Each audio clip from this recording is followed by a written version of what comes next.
We are Brent and Raquel Crow, Realtor Servicing, Wellington, Florida, and Palm Beach. So what are we going to talk about, Brent? Well, today, from a seller's perspective, we're gonna talk about the 3 times you're gonna have to negotiate the sale of your home, because it's not just about the price. There's other things involved, and there are tactics that sellers should use as not to make mistakes. As we know, the market conditions change, and we're only going to really talk about the market conditions here locally, because we know across the country we have different markets, and let's face it, every market has macro activity, and it's important to realize where you're at and use some of these tactics and apply them appropriately to you. Okay, so what do you think about the price of the sale? Well, the price of the sale of the home, that's definitely one. And I think where a lot of people go wrong in this is when they receive an offer, how they respond to it, or they don't respond. And it's always important to engage in any offer, because there are no bad offers, there's just bad outcomes. But you can't get to an outcome unless you engage. So it's really important that you do engage.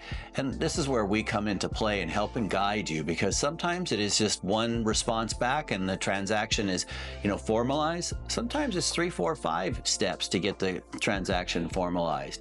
But that's where we help guide you and not take things personal.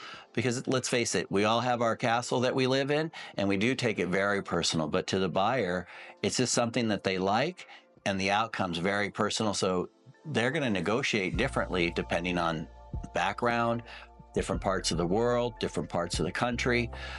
So again, it's just important to negotiate, engage, and not take it personal, and try and get the price that you're looking for.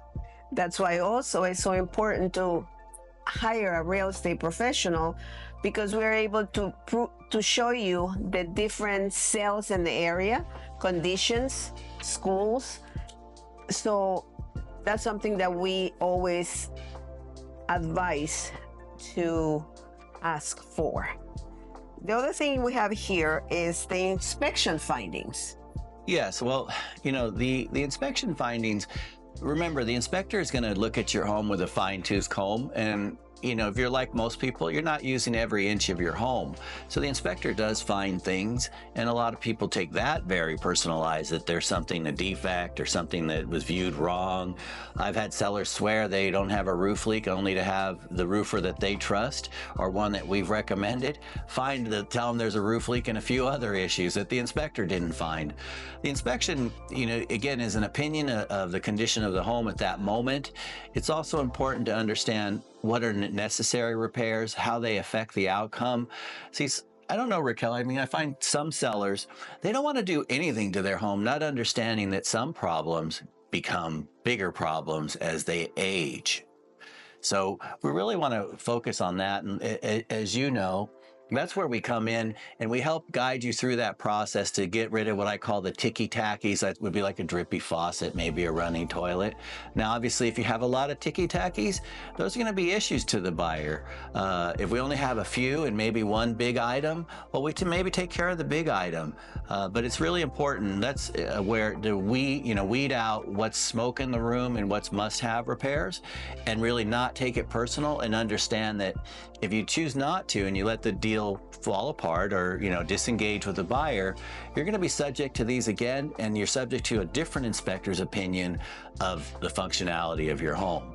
Yes, and sometimes we also advise the buyers, there are minimal things that is a checklist for you once you close, for you to take care of it right away. So the other one that we have here is loan contingencies, because we very easy forget important dates in the loan contingency period. So what do you talk about this? Well, the loan contingency, people think that it's just the buyer's, worthiness of becoming a loan. And yes, that's probably the basic thing that is important.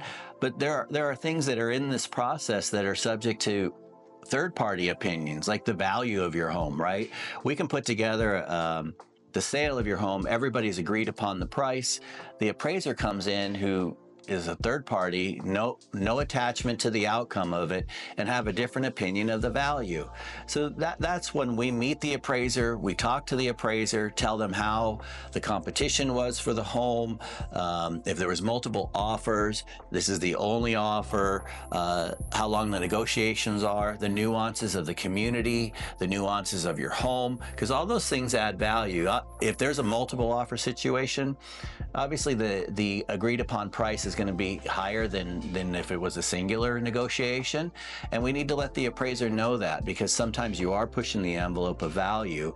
And it's important that you listen to advice in this part, because you have your opinion of value and then there's reality, and sometimes there's a big gap in there, and sometimes you're spot on.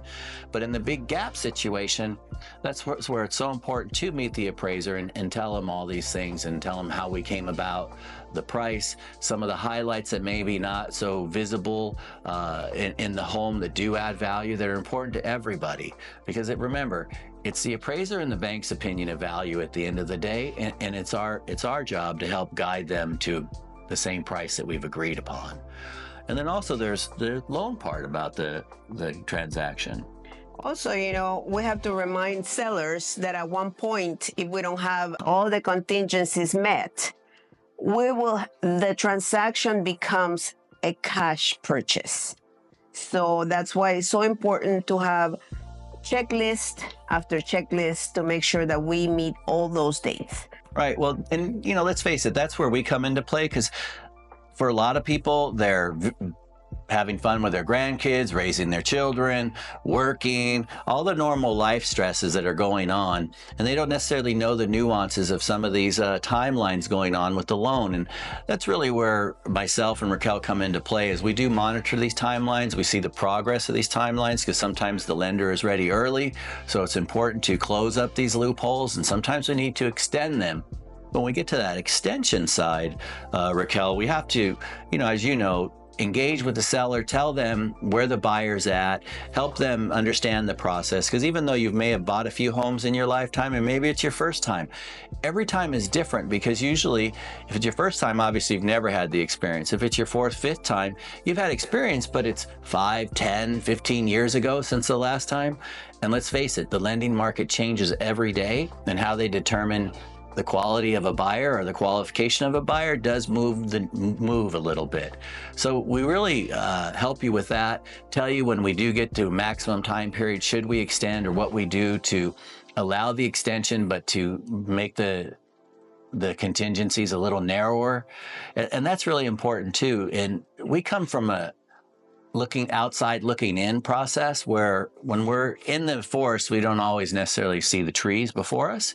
So we just want to make sure that you listen to the professional and understand that they're there to help guide you, and they're attached to the outcome just like you are. They've met your expectations. They want your expectations to go through, especially in this loan process, because so much is beyond everybody's control. It's subject to different people's opinion who have no attachment to the outcome, just specific guidelines determined by their lending institution. So this concludes this video. So if you like this topic or you want to learn about more, please comment down below or DM us in our Instagram.